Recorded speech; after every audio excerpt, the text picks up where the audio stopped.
thinks Miami could still take whichever quarterback is still available at that slot, despite Tua Tagovailoa entering just his second season here. So Florio projects that at least one, if not two, of the top 5 QBs could still be available when the Dolphins are on the clock between Justin Fields, Trey Lance, or Mac Jones in this situation. Shannon, should the Dolphins take a quarterback at 6? I would not. Because if they take a quarterback at 6, Skip, they're still deficient at playmakers.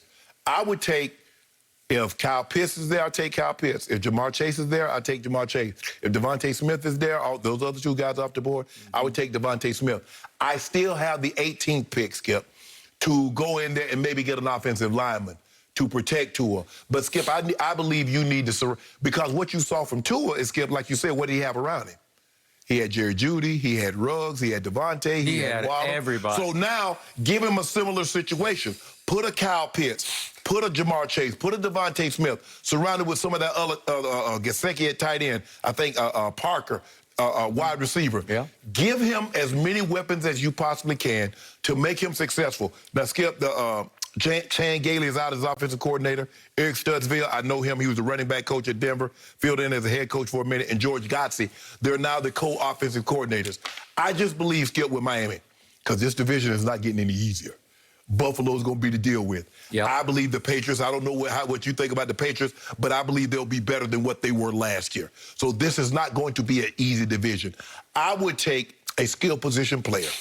I would give Tua another year. It's hard for me to say, because you got to realize, Skip, the guy was coming off a major, major injury. So now he's a year removed from that injury. He's a year better in this system. Give him some playmakers. I believe Tua can be good enough to get you into the playoffs. With that defense, they're only going to get better. I would not take a quarterback at this position, in this spot. I would not. And if I'm the Miami Dolphins, I swallow my considerable pride and I take a quarterback at number 6 because Tua will never, ever be the answer. I dug in on this ahead of his draft, and yet I dug in even more after I watched him last year because he has lost a lot of mobility because of his hip surgery. It was career-threatening. Yes. And reportedly, he had 5 different surgeries while he was still at Alabama. The 2 ankles, he had a knee, he had one other one. A fractured finger. Finger, yeah. And this hip surgery. And it took a lot out of him. He's only barely 6 feet tall, if that. And he's a soft armor. And then I hark back to the piece that was written in the Miami Herald. It was Armando Salguero's piece. He talked to 3 anonymously Dolphins players, and they were shocked that in game number 7 that Fitzmagic lost his job in favor of Tua. It shook up that locker room. I raised my hand. I was shocked, too. Yeah, okay. And according to the article, the players aren't sure whether Tua will ever be good enough to compete with the elite quarterbacks in the AFC. That's true. That's what I believe. Like, you'll always be frustrated because he's only this good, and they're that good and that good and that good all around you. Right. Even within the division. He'll never be as good as Josh Allen. I don't know who Belichick's going to wind up with. I don't know which way the Jets are going to go, but Zach Wilson will lead. I don't think he'll ever be as good as Zach Wilson. Zach Wilson's going to struggle if they throw him into the fire with what's left of the Jets. Well, consider Zach Wilson going to the Jets. Any quarterback that's in that division is going to be better than him because the Jets are terrible and they don't know what they're doing. Yeah. So one defensive player told the Miami Herald, not impressed with his velocity, his arm strength, his ability to make off-schedule plays with his legs.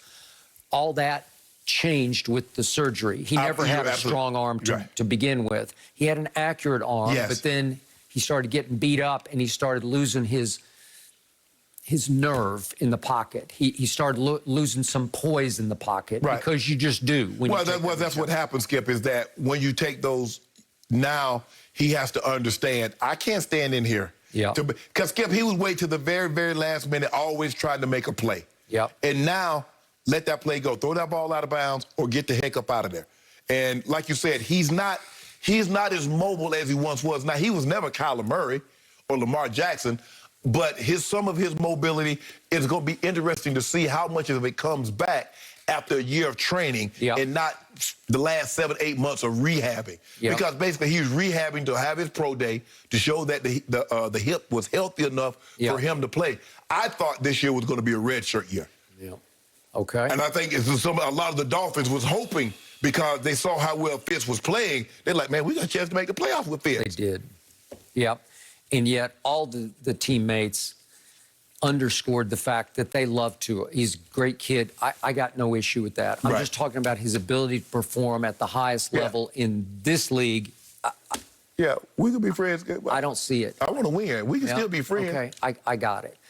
So if, in fact, that those quarterbacks go in order with Mac Jones going third, so that would go, obviously, Trevor Lawrence, Zach Wilson, Mac Jones.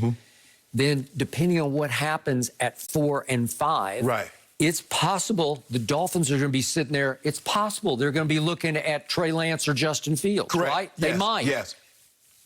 Do you love them? Because we know the Bengals are not taking a quarterback. I don't think so, unless somebody trades to take a quarterback. Right. They might trade out of that spot. And Atlanta is at 4. Might they take one of them? They might. Might they? That's a lot of money to get. I mean, that's a lot of money. That's going to be a lot of dead money. That'd be $40 million next year if you get up, $30-40 million if you get off of Matt Ryan. Okay, I got it. So it's possible Cincinnati would be faced with Justin Fields or Trey Lance, to the point that if they don't take one of those kids and they turn into something, that those two will be pitted against Tua till death do you part. Well, he's already up against it. He already got to go against Justin Herbert for the rest of his career, because he went one pick after him to the Chargers. So anytime you have a guy in your draft class, that's what's going to happen. It's going to be Josh Allen, Baker Mayfield, Lamar Jackson.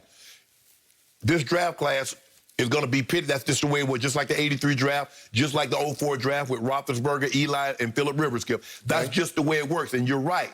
And what makes it even worse, Skip, is that Zach Wilson is in that division. Josh Allen is in that division. So now you got to see these guys twice a year. So I told you, even with my Cowboys sitting at 10th, obviously Dak Prescott, now signed, sealed, and delivered till death do them part. He's got a leg up now on Jared Goff and on Carson Wentz, who went 1-2 in the draft that he went in the 4th round, okay?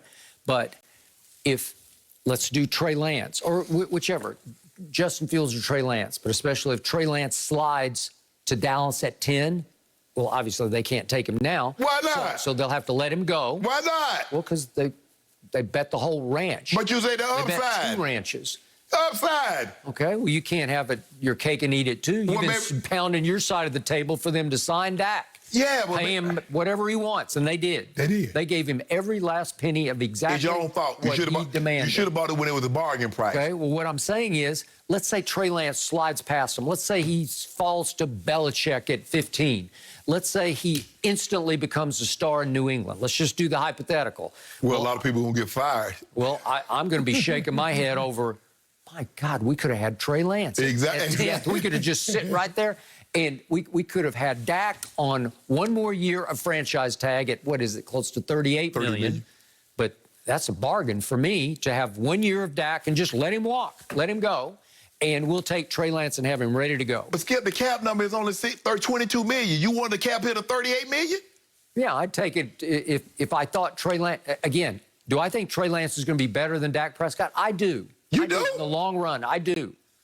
How you going to win a Super Bowl with a guy that hadn't even been drafted that you think is going to be better than the quarterback? I just think his upside is higher. I just think he's got more ability. That's why Dak fell to the 4th round. Cowboy Nation, y'all heard that? Well, so how you expect to win a Super Bowl? Dak? Yeah. Well, got to get lucky. Skip Bayless, am I hearing you correctly? You say in order for the Cowboys to win the Super Bowl, the Cowboys have to get from the start. Again, I love Dak, but I love my team more. I told you that from the start.